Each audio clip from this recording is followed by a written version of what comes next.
नमस्कार। आप देख रहे हैं चाणक्य न्यूज इंडिया और मैं हूं आपके साथ ताबूशी। चाणक्य न्यूज इंडिया के खास कार्यक्रम राजनीति स्पेशल में आपका स्वागत है। राजनीति स्पेशल में आज हम बात करेंगे दिल्ली की, जहां दिल्ली में जैसे जैसे विधानसभा चुनाव पास आ रहे हैं वैसे वैसे भाजपा और आम आदमी पार्टी में कटार देखने को मिल रही है। भाजपा ने केजरीवाल को भूल भुलैया फिल्म का छोटा पंडित बताया, कहा वे चुनावी हिंदू। केजरीवाल बोले, क्या मुझे गाली देने से देश का भला होगा। दिल्ली विधानसभा चुनाव से पहले अरविंद केजरीवाल ने मंगलवार को राजधानी में पुजारी ग्रंथि योजना लॉन्च की। केजरीवाल ने कश्मीरी गेट के मरघट वाले बाबा के मंदिर में पत्नी के साथ दर्शन किए और वहां के पुजारी का पहला रजिस्ट्रेशन कराया। योजना के तहत पुजारियों ग्रंथियों को हर महीने 18,000 रूपए सैलरी देने का वादा किया गया। आपको बता दूं कि भाजपा ने एक्स पर एक पोस्ट जारी किया जिसमें अरविंद केजरीवाल को भूल भुलैया फिल्म के छोटा पंडित राजपाल यादव के किरदार में दिखाया। भाजपा ने उन्हें चुनावी हिंदू बताया है। वहीं भाजपा ने लिखा, जो 10 साल से इमामों को सैलरी बांटता रहा, जो खुद और उनकी नानी प्रभु श्री राम का मंदिर बनने से खुश नहीं थे, जिसने मंदिर और गुरुद्वारों के बाहर शराब के ठेके खोले, जिसकी पूरी राजनीति हिंदू विरोधी रही, उसे अब चुनाव आते ही पुजारियों और ग्रंथियों की याद आई। वहीं केजरीवाल ने जवाब में कहा, जब से पुजारी ग्रंथि सम्मान योजना की घोषणा हुई है, भाजपा वाले मुझे गंदी गंदी गालियां दे रहे हैं। क्या मुझे गाली देने से देश का फायदा होगा। आपकी 20 राज्यों में सरकारें हैं, गुजरात में तो आपकी 30 साल से सरकार है। अभी तक आपने वहां पुजारियों और ग्रंथियों का सम्मान क्यों नहीं किया। चलो अब ही कर दो, मैंने अब सबको रास्ता दिखा दिया है, मुझे गालियों क्यों देते हो। वहीं भाजपा बोली, आम आदमी पार्टी की घोषणा हवा हवाई। भाजपा के प्रवक्ता अमित मालवीय ने केजरीवाल के पुजारी ग्रंथि सम्मान योजना को लेकर कहा था कि महाठग अरविंद केजरीवाल ने 10 साल बाद मंदिरों के पुजारियों और गुरुद्वारा साहिब के ग्रंथियों को ठगने के लिए नई योजना की घोषणा की है, लेकिन दिल्ली में कितने पुजारी और ग्रंथी हैं, उन्हें इसका पता तक नहीं है। चुनाव से पहले झूठे वादों की झड़ी लगा दी गई है। अमित मालवीय ने कहा, पिछले 17 महीनों से इमामों को तनख्वाह भी नहीं दी गई है और वे लगातार प्रदर्शन कर रहे हैं। दिल्ली वाले जानते हैं कि हिंदू विरोधी आपकी यह घोषणा भी केवल हवा हवाई है। इमामों का आरोप, 17 महीने से सैलरी नहीं मिली। दिल्ली वक्फ बोर्ड के इमामों ने 30 दिसंबर को केजरीवाल के घर के बाहर प्रदर्शन किया था। इमामों का आरोप है कि उन्हें 17 महीने से सैलरी नहीं मिली है। ऑल इंडिया इमाम एसोसिएशन के चेयरमैन साजिद रशीदी ने कहा कि वेतन में देरी को लेकर पिछले 6 महीनों से सीएम, एलजी समेत अधिकारियों से मुलाकात कर रहे हैं, लेकिन कोई समाधान नहीं निकला। वहीं केजरीवाल 5 योजनाओं का ऐलान कर चुके।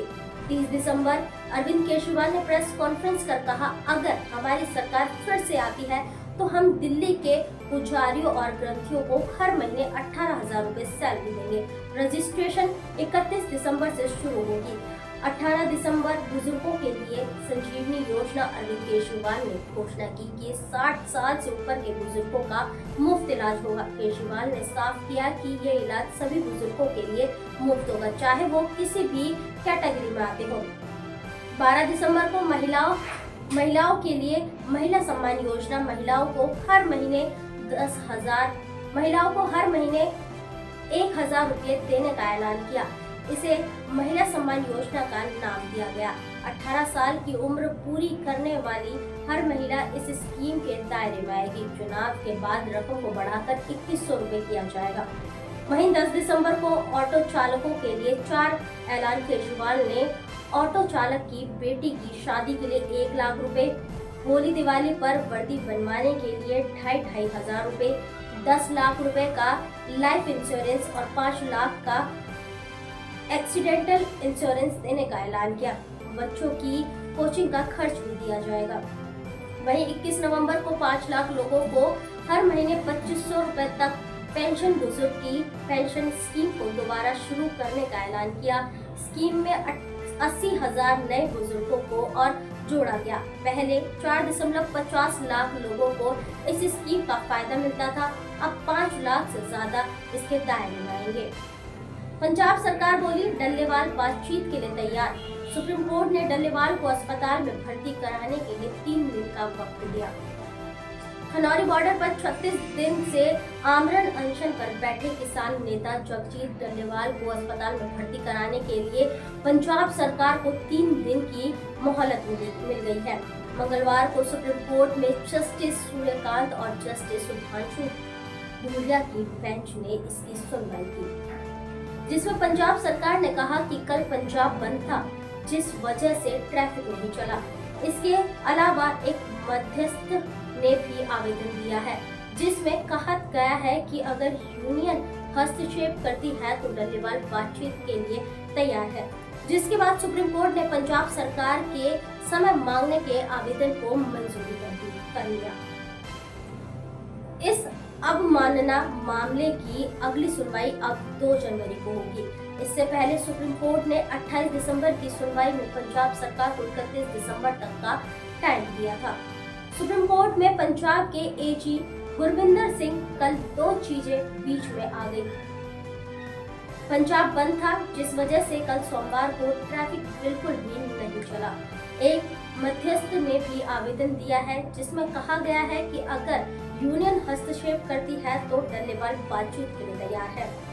वहीं जस्टिस सूर्यकांत ने बोला अगर आपको कुछ और समय चाहिए तो हम तैयार हैं। वहीं एसजी तुषार मेहता ने कहा मेरे पास इस पर कोई निर्देश नहीं है। वहीं जस्टिस सूर्यकांत अवमानना करने वालों पंजाब के चीफ सेक्रेटरी और डीजीपी ने डल्लेवाल को अस्पताल में भर्ती करवाने के लिए 3 दिन का समय मांगा है।